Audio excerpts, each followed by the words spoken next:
सूचना मिली है कि छात्राओं ने यहाँ पर आक्रोश किया है और अपनी कुछ मांगे रखी, उसे लेकर क्या कहना चाहिए, क्या पूरा घटनाक्रम है, उसे लेकर विस्तृत जानकारी चाहिए। जो ये बच्चे आए थे, इन्होंने आते ही सबसे पहले चैम्बर पे मुझे बंद कर दिया ताला लगाकर। इन्होंने मुझे आते ही कोई कॉलेज में पढ़ते हैं, हर साल यहाँ हम 20,000 रुपए पढ़ते हैं, किस लिए पढ़ते हैं? और ये कॉलेज वाले हमसे ऐसे बात करते हैं, चलो बीमारी ऐसे बोलते हैं, हमने सही तरीके से बात करते हैं, वो तो एक प्रिंसिपल आ रहा है, यहाँ पे प्रिंसिपल आ रही है,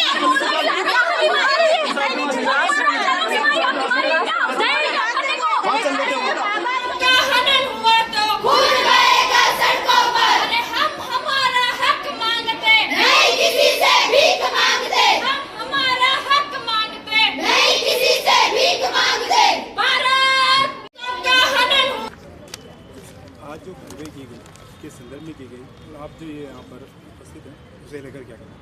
नमस्ते, मेरा नाम खुशी चौहान है। मैं इस महाविद्यालय की इकाई अध्यक्ष हूँ। हमने इस विश्वविद्यालय द्वारा जो ज्ञापन दिया गया, मतलब विश्वविद्यालय द्वारा जो रिज़ल्ट जारी किया गया था बीए फर्स्ट सेम और फोर्थ सेम और बीएससी सेकंड सेम में, उसमें रिज़ल्ट में बहुत गड़बड़ी हुई है और यहाँ तक कि सब बहनों को फेल कर दिया गया है। तो हमारा ये है कि उस रिज़ल्ट को जल्दी से जल्दी सही कराया जाए और पोर्टल से हटाया जाए।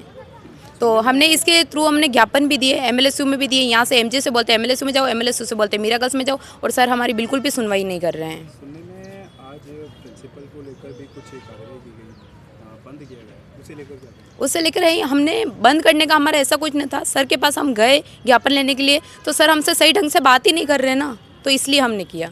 उसके बाद में अब क्या आश्वासन दिया गया। अभी हमें ये किया कि लेटर पे मतलब दिया है उन्होंने बोला जो सब्जेक्ट है उनको मतलब आप दो, और उसके हम कमेटी बैठाएंगे और उसको वापस से करेंगे। आपने जो ज्ञापन दिया उसमें क्या मांगे की गई। हमारी मांगी यही है, जो BA first sem fourth same और बीएससी सेकंड सेम है, इनका रिजल्ट पोर्टल से हटा दिया जाए, ये मांगे हैं। यस सर, पूरा जिस तरह से अभी सूचना मिली है कि छात्राओं ने यहाँ पर आक्रोश किया है और अपनी कुछ मांगे रखी, उसे लेकर क्या कहना चाहिए, क्या पूरा घटनाक्रम है, उसे लेकर विस्तृत जानकारी चाहिए। जो ये बच्चे आए थे, इन्होंने आते ही सबसे पहले चैम्बर पे मुझे बंद कर दिया ताला लगाकर। इन्होंने मुझे आते ही कोई ज्ञापन या इस तरह की कोई परमिशन नहीं मांगी। फिर जब पूछा गया कि इनकी मुख्य बात क्या है, तो अभी द्वितीय और चतुर्थ सेमेस्टर के मोहनलाल सुखाड़िया विश्वविद्यालय के जो रिज़ल्ट घोषित हुए हैं, उसमें कुछ छात्राएं जो है वो अपने परिणाम से संतुष्ट नहीं हैं।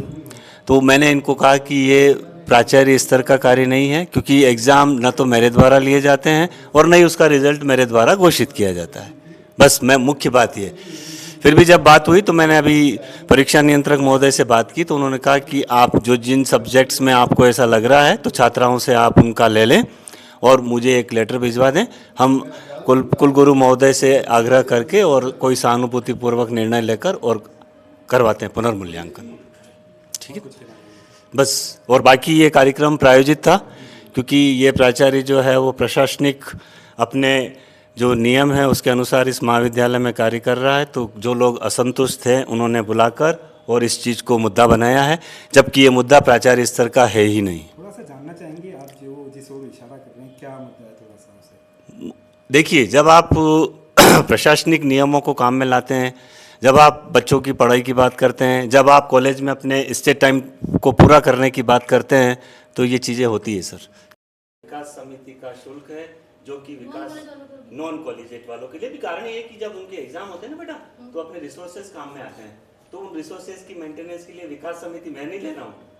मेरे से पूर्व विकास समिति ने इस प्रस्ताव को पारित करके इसको नियम बना रखा है और उसकी रसीद करती है बेटा। बिना रसीद इस कॉलेज में कोई पैसा नहीं लिया जाता है, आपको गुलाबी रंग की रसीद दी जाती है। और बताएं।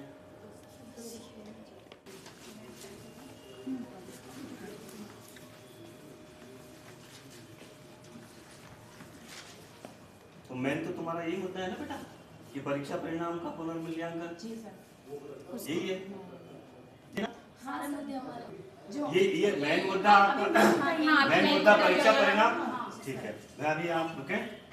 एक जना रेगुलर स्टूडेंट जो है ये खुशी, तुम इसका लेटर बनाकर और भी आपको लिख रहा हूँ कि ये छात्राओं ने परिवेदनाएं दी है, इस पर सहानुभूतिपूर्वक विचार करते हुए परिणाम का पुनर्मूल्यांकन कराई कृपा। ठीक है, और कुछ बात